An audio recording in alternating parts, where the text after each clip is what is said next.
Hi, everyone. This is Charles Hoskinson broadcasting from Colorado. I wanted to make a video about Ukraine. As many of you know, Input Output is a global company, and we have people all around the world, more than 50 countries. One of the countries that we have a fairly high density of employees and contractors in is Ukraine, about 15. We have had long arc roots there. Since 2016, we have a team called Team Veritas, mostly cryptographers, and now we have a lot of engineers, led by, in the case of Veritas, Roman Olenikov, and then engineers working on various products in the portfolio. In fact, some Ukrainians were responsible for the development of Plutus. They're part of that core team. I've been to Ukraine many times, west and east. I've been to Odessa and to Kiev, the capital, as well as Lviv. And I have nothing but phenomenal memories and friendships there. For example, I recall years ago going to the Bitcoin Incredible Party that Pavel and his then wife Lilia hosted in Odessa, and one in Kiev, and then one in Lviv. And I often attended that because I so enjoyed the beauty, the food, and the people. It was just fun to go there, and it was just fun to get to know people. And it's really heartbreaking to see what's happened. War is the failure of diplomacy and ultimately the absence of love for each other and compassion. There's nothing good that comes out of what happens with these situations. People die, families are destroyed, infrastructure is ruined, hopes and dreams are shattered, and certainty is replaced with chaos, terror, and trauma. And even after the war ends, the trauma seldom recedes quickly, if at all. The people of Ukraine have tasted freedom for the past few decades from a brutal regime, the Soviet Union, and have tried their best, sometimes succeeding, sometimes not, to become an independent, free, democratic nation. My own country, the United States, we've been around for more than 200 years, and it hasn't been easy. Uh, Even after we won the Revolutionary War, we still had to fight another one, and we endured the indignity of slavery as well as many institutions and practices that today would be considered barbaric. And even after the Civil War, while colonizing the West, terrible things were done to the indigenous populations.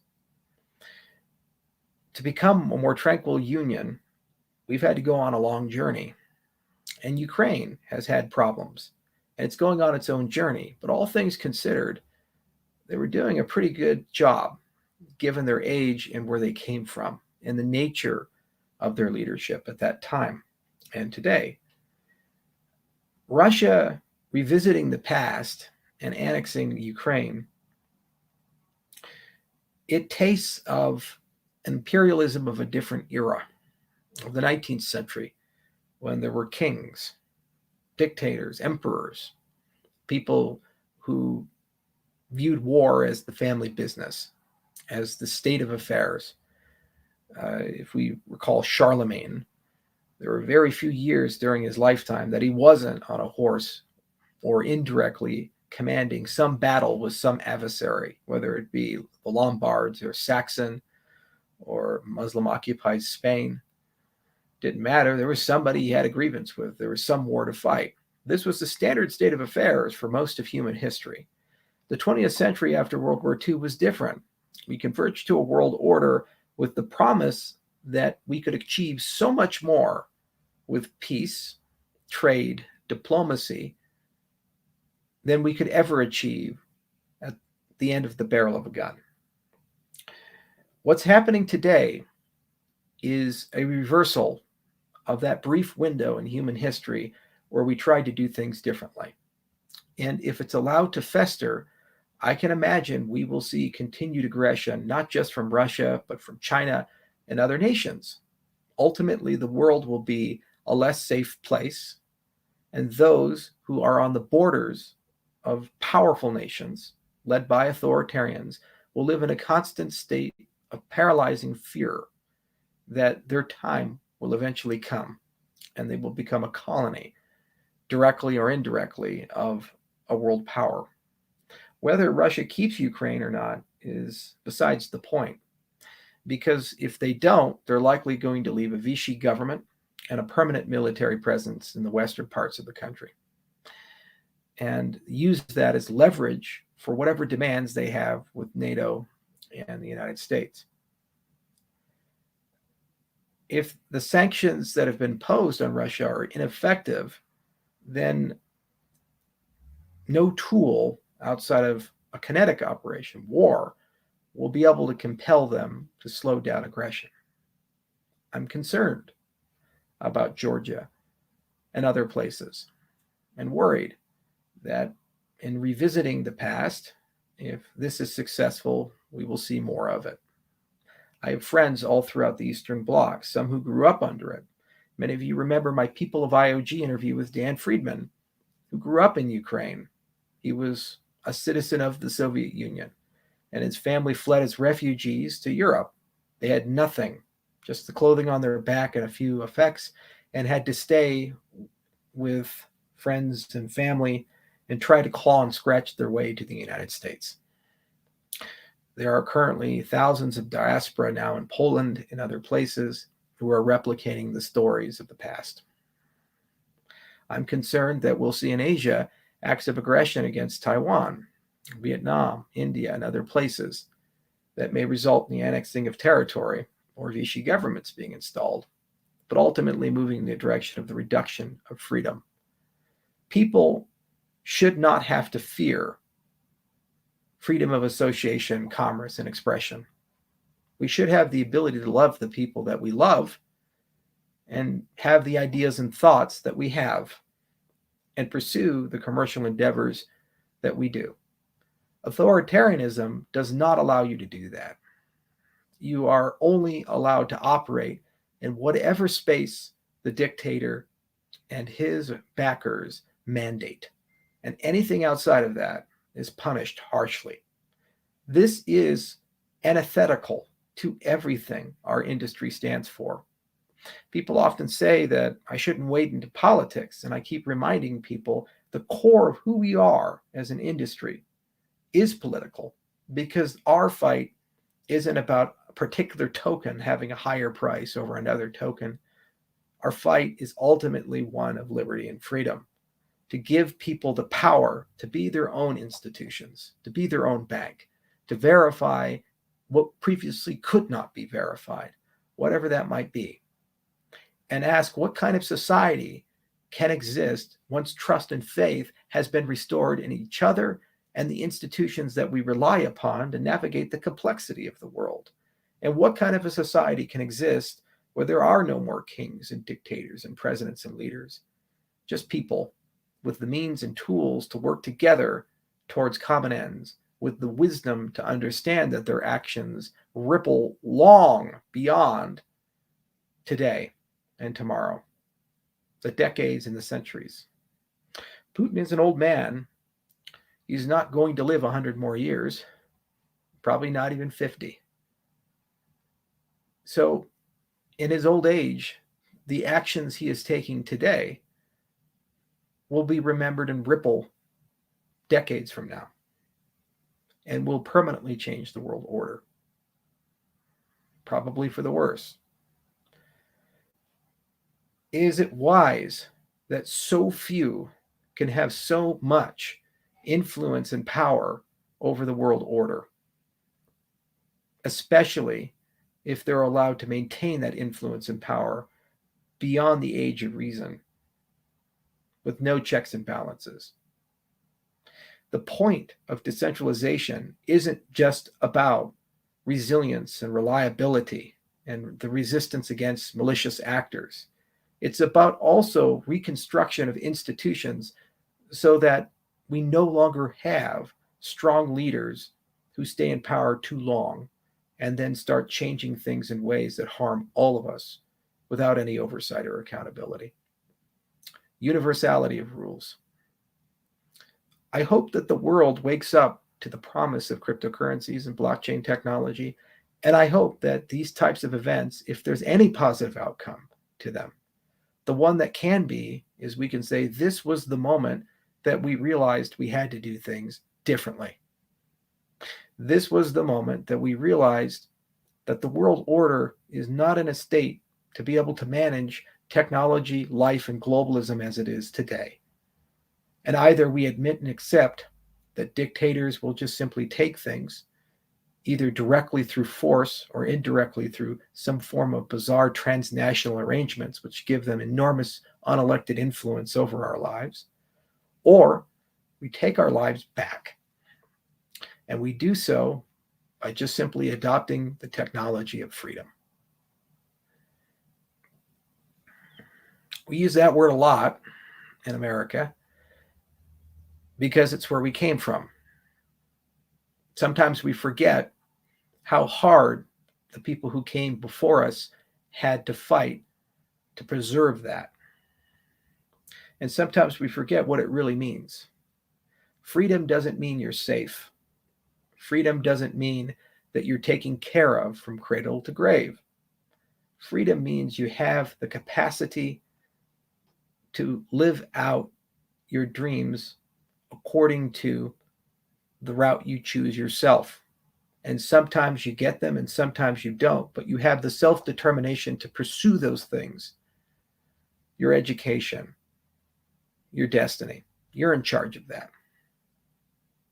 And you're allowed the freedom to fail in addition to the freedom to succeed.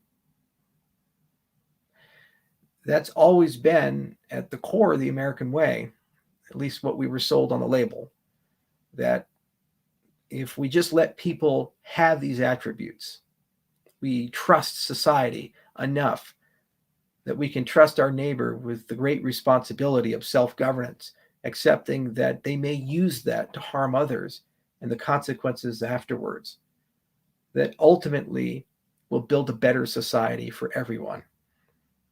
It's been over 200 years. The last 2 years in particular have been very challenging for people. A lot of people were put in poverty. Governments have fallen. Trust is at an all-time low. Institutions are not behaving the way that we want them to. Many challenge the democratic processes that we take for granted. But one thing is clear, a lot of people have found hope in each other and a renewed sense of community, trust, and love, as well as the capacity to admit that we have to do things differently. The wars aren't going to stop. They're going to get worse. Inflation's not going to stop. It's going to get worse.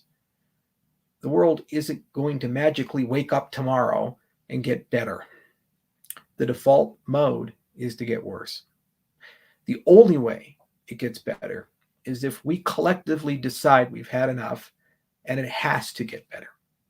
So we do the work to get there. The only technology that I know of that has the capacity to do that is what we build as an industry. So before you say when moon and before you get mired into the politics of a particular token or ecosystem, take a moment, really take a moment, take a step back, look at yourself in the mirror, ask yourself, why are we here? What's the point? What kind of world do we want to live in? Do we want to live in a world where 1 o'clock in the morning, you're seeing videos on Twitter of aircraft bombing places that you've been to, worried about your friends, placating people, telling them it'll be okay when you really don't know? Do you want to live in a world where when you're told something, you never know if it's really true or not, and everything's murky? Do you want to live in a world where every institution you used to look up to, you view with anger, cynicism, resentment? Or do you want to live in a world with peace and love and kindness and empathy? If you want the latter, you don't get it for free. Just like the people who started my nation had to bleed for the opportunity, the chance, the freedom that we enjoy today, you're going to have to do the same. You're going to have to fight hard every day. You're going to have to teach people the principles of this industry.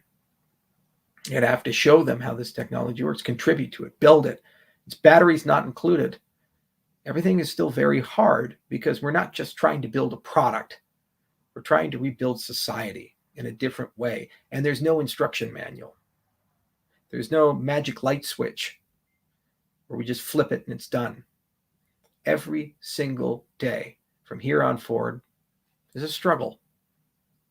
And as we start winning, the set of people to try to stop it will just grow. And especially people in positions of power, because they understand the consequences of success. It is sum zero in one respect. When you give freedom and liberty to all, you take authority and power from the kings.